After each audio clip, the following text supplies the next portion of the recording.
Hello friends, welcome to my channel. இந்த வீடியோவில் நம்ம கேரட் பீன்ஸ் எல்லாமே சேர்த்துட்டு ஒரு சூப்பரான சேமியா ரெசிபி தான் எப்படி செய்யுதுன்னு பார்க்க போகிறோம்.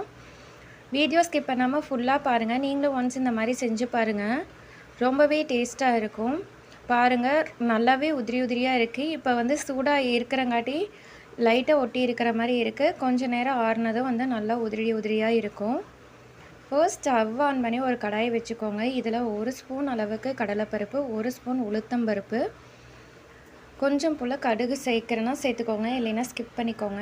இது நல்லா வதங்கினதும் ஒரு பெரிய வெங்காயத்தை பொடியாக கட் பண்ணிவிட்டு சேர்த்துக்கோங்க. காரத்துக்கு ஏற்ப பச்சை மிளகாய் சேர்த்து ஸ்டவ்வை லோ ஃப்ளேமில் வச்சு நல்லா வதக்கி எடுத்துக்கோங்க. இந்த ரெசிபிக்கு வெங்காயம் நல்லா வதங்கணும்.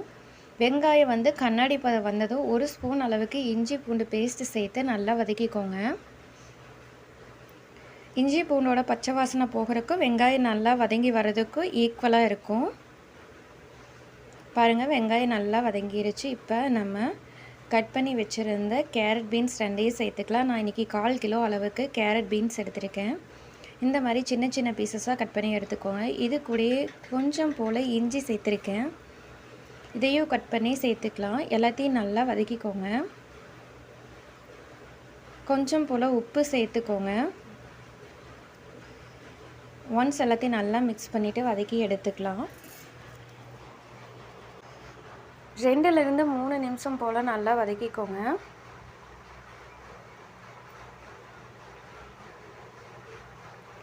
இப்போ மூடி போட்டு வச்சுருங்க. ஒரு 5 மினிட்ஸ் போல் காயெல்லாம் நல்லா வெந்து வரட்டும். அடுத்தது 2 டம்ளர் அளவுக்கு தண்ணி சேர்த்துக்கிறேன். டம்ளர் இந்த சைஸ் இருக்கும். இதில் நான் 2 டம்ளர் அளவுக்கு தண்ணி சேர்த்துருக்கேன். காய் நல்லா வெந்து வர்றதுக்கும் சேமியா கரெக்டாக உதிரியாக வர்றதுக்கு இந்த மெஷர்மெண்ட் பர்ஃபெக்டாக இருக்கும். இது ஒரு 1/4 லிட்டர் பிடிக்கும்னு நினைக்கிறேன். 200 ml டம்ளராக இருக்கும்னு நினைக்கிறேன். இதுக்கு நான் 170 கிராம் அளவுக்கு ஒரு சேமியா பேக்கெட் எடுத்திருக்கேன். இந்த சேமியா பேக்கெட்டுக்கு இது பர்ஃபெக்டான அளவாக இருக்கும்.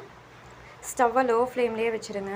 தண்ணி நல்லா கொதிச்சு வரட்டும். பாருங்கள், 170 கிராம் சேமியா பேக்கெட்டுக்கு 2 டம்ளர் தண்ணி பர்ஃபெக்டாக இருக்கும். இந்த டம்ளரில் தான் 2 டம்ளர் அளவுக்கு எடுத்திருக்கேன்.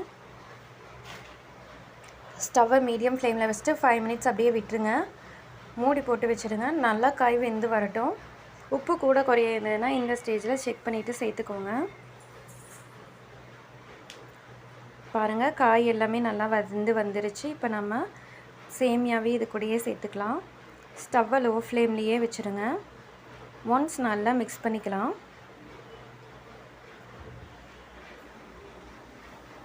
பாருங்கள், ஓவரால் இது போல் மிக்ஸ் பண்ணிவிட்டு மூடி போட்டு ஒரு 2 நிமிஷம் வச்சுருங்க. 2 நிமிஷத்துக்கு அப்புறம் மூடி எடுத்துட்டு திரும்பவும் ஒன்ஸ் நல்லா மிக்ஸ் பண்ணிக்கலாம். 2 நிமிஷத்துக்கு மேலே இருந்துச்சுன்னா அடி பிடிக்கிறக்கு ஆரம்பிச்சிடும். பாருங்கள், எல்லாத்தையும் ஒன்ஸ் நல்லா மிக்ஸ் பண்ணிக்கோங்க. அவ்வளோதான், ரொம்பவே சூப்பராக நம்மளோட சேமியா ரெடி ஆயிடுச்சு. கட்டாயமாக நீங்களும் ஒன்ஸ் இந்த மாதிரி செஞ்சு பாருங்கள். டேஸ்ட் வைஸ் ரொம்பவே சூப்பராக இருக்கும். மெஷர்மெண்ட் எதையும் மாற்றாமல் பர்ஃபெக்டான மெஷர்மெண்ட்டை செய்யுங்க. சூப்பராக